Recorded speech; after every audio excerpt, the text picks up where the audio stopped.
안녕하세요. 말씀 한 줌. 오늘은 로마서 5장 1절에서 11절 말씀을 함께 살펴보도록 하겠습니다. 제가 먼저 본문을 읽을게요. 그러므로 우리가 믿음으로 의롭다 하심을 받았으니 우리 주 예수 그리스도로 말미암아 하나님과 화평을 누리자.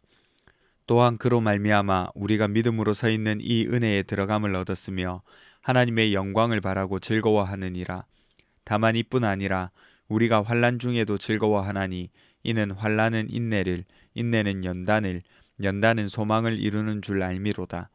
소망이 우리를 부끄럽게 하지 아니함은 우리에게 주신 성령으로 말미암아 하나님의 사랑이 우리 마음에 부은 바 됨이니 우리가 아직 연약할 때에 기약대로 그리스도께서 경건하지 않은 자를 위하여 죽으셨도다. 의인을 위하여 죽는 자가 쉽지 않고 선인을 위하여 용감히 죽는 자가 혹 있거니와 우리가 아직 죄인 되었을 때에 그리스도께서 우리를 위하여 죽으심으로 하나님께서 우리에 대한 자기의 사랑을 확증하셨느니라. 그러면 이제 우리가 그의 피로 말미암아 의롭다 하심을 받았으니 더욱 그로 말미암아 진노하심에서 구원을 받을 것이니 곧 우리가 원수 되었을 때에 그의 아들의 죽으심으로 말미암아 하나님과 화목하게 되었은즉 화목하게 된 자로서는 더욱 그의 살아나심으로 말미암아 구원을 받을 것이니라. 그뿐 아니라 이제 우리도 화목하게 하신 우리 주 예수 그리스도로 말미암아 하나님 안에서 또한 즐거워하느니라. 아멘. 바울은 지난 1장에서 4장을 통해서 우리가 어떻게 의롭다함을 받았는지에 대해서 설명해 줬어요. 아주 짧게 요약하자면 유대인들은 율법을 받았지만 그것을 지키지 못해 죄인이 되었고 이방인들은 마음의 양심을 통해 또 자연을 통해 하나님이 계심을 알았지만 모른 척해서 죄인이 되었다 그랬어요. 그래서 모든 사람이 하나님 앞에서 죄인이라고 그랬습니다. 그러나 그리스도의 십자가와 부활을 믿는 믿음으로 의에 이른다고 했습니다. 아브라함도 믿음으로 말미암아 하나님 앞에서 의롭다 여김을 받았다고 했죠. 할례를 받아서 의로워진 것이 아니라 먼저 믿었기 때문에 하나님의 백성이라는 표시를 준 것이라고 설명했어요. 바랄 수 없는 중에 바라고 믿어서 의에 이르렀다고 했죠. 그래서 혈통으로 조상이 아니라 모든 믿는 사람의 조상이라고 설명했습니다. 이제 바울은 오늘 본문에서 의롭게 된 사람의 삶이 어떤 삶인가를 설명합니다. 의롭게 된 사람은 어떤 삶을 살아갈까요? 가장 먼저 누리는 것은 하나님과 화평을 누립니다. 1절을 보시면 우리가 믿음으로 의롭다 하심을 받았으니 우리 주 예수 그리스도로 말미암아 하나님과 화평을 누리자 이렇게 말합니다. 이건 하나님과의 관계 회복을 의미하는 거예요. 원래 죄인은 하나님과 대립과 단절의 관계에 있었지만 그리스도의 십자가를 통해서 적대 관계가 이제는 화목 관계로 바뀌었다는 뜻입니다. 다시 말해서 우리의 죄 때문에 하나님이 우리를 등 돌리시는 것이 아니라 이제 그리스도 덕분에 우리를 하나님이 품고 계신다는 거예요. 두 번째는 은혜로 들어가는 것과 하나님의 영광을 바랄 수 있게 되었습니다. 이건 마치 아버지의 집안으로 드나들 수 있는 모습을 연상하는 거예요. 우리 아버지 집이니까 내가 드나들 수 있는 거예요. 하나님의 집에 편하게 드나드는 자녀가 된 거죠. 그래서 그 은혜의 자리에서 우리는 미래를 기대할 수 있게 되었습니다. 하나님의 영광의 완전한 회복을 바라보며 기다릴 수 있게 되었어요. 세 번째는요, 환난 중에도 즐거워하게 되었습니다. 이거 굉장히 이상한 말이죠. 그런데 3절에서 그렇게 말하고 있어요. 그리고 우리가 잘 아는 구절, 환난은 인내를, 인내는 연단을, 연단은 소망을 이룬다 이렇게 말을 합니다. 결국에 이 말은 환난 자체를 기뻐하는 것이 아니라 이 환난이 반드시 끝이 아니라는 사실 때문에 기쁠 수 있다는 거예요. 훈련과 같은 겁니다. 고난은 우리를 하나님이 쓰시는 사람으로 빚어내고 그 과정에서 결국에는 더 깊은 소망으로 나아갈 수 있게 되는 거예요. 네 번째는요, 부끄러워하지 않는 소망과 성령의 사랑입니다. 성령으로 말미암아서 하나님의 사랑이 우리 마음에 부은 바 되었다 이렇게 말을 합니다. 성령께서 하나님이 너를 사랑하신다는 사실을 내 마음 깊은 곳에 체험적으로 깨닫게 하시는 장면이죠. 그러니까 지식적 인식이 아니라 부어지듯 내려오는 사랑입니다. 그리고 바울은 하나님의 사랑이 어떤 사랑인지를 설명하는데 우리가 연약할 때, 경건치 않을 때, 죄인 되었을 때, 원수 되었을 때 그리스도께서 우리를 위해서 죽으셨다는 것을 기록합니다.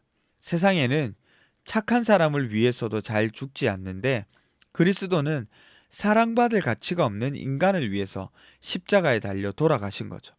그것도 가장 사랑받을 가치가 없던 순간에 우리를 위해서 가장 사랑받으실 분이 목숨을 내어 주신 겁니다. 이것이 하나님의 사랑인 거죠.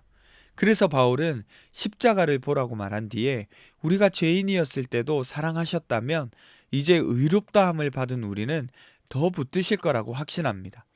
예전에도 우리를 사랑하셨는데 이제 자녀가 되었으니까 하나님이 우리를 버리실 이유가 없다는 거죠.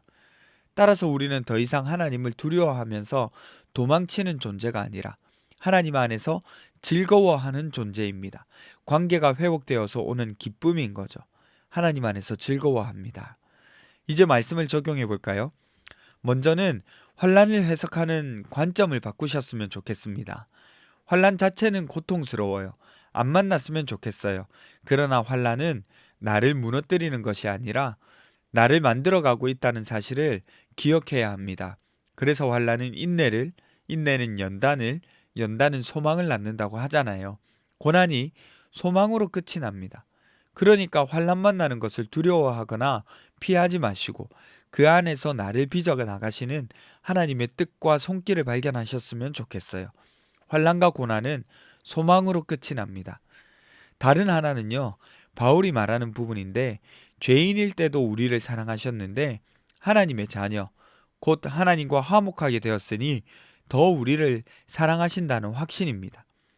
이 확신을 붙잡으면 걱정과 두려움에서 빠져나올 수 있어요. 더 확실한 구원의 논리를 붙잡아야 하는 거예요. 흔들리지 않는 확실한 논리인 거죠. 이것이 우리에게 큰 위로와 힘이 될 겁니다. 확실한 구원의 논리, 믿음 가운데 서 계셨으면 좋겠어요. 기도합시다. 첫 번째는요, 환난을 소망으로 이끄시는 하나님의 손길을 보게 해주세요. 두 번째는 확실한 구원의 확신을 가지고 힘있게 믿음의 전진을 이루게 해주세요. 우리 함께 기도하며 나가겠습니다.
하나님 우리를 사랑하셔서 하나님을 믿음으로 말미암아서 의의 자녀로 살아갈 수 있게 해주시니 감사합니다. 환난을 소망으로 이끄시는 하나님의 손길을 보게 해주십시오. 그리고 확실한 구원의 확신을 가지고 힘있게 믿음의 전진을 이루어 나가며 하나님의 자녀로서 살아갈 수 있게 해주세요. 감사드리며 거룩하신 예수님 이름으로 기도드립니다. 아멘. 여러분, 오늘도 하나님의 자녀로 살아가는 것에 자부심을 가지고 살아가셨으면 좋겠습니다.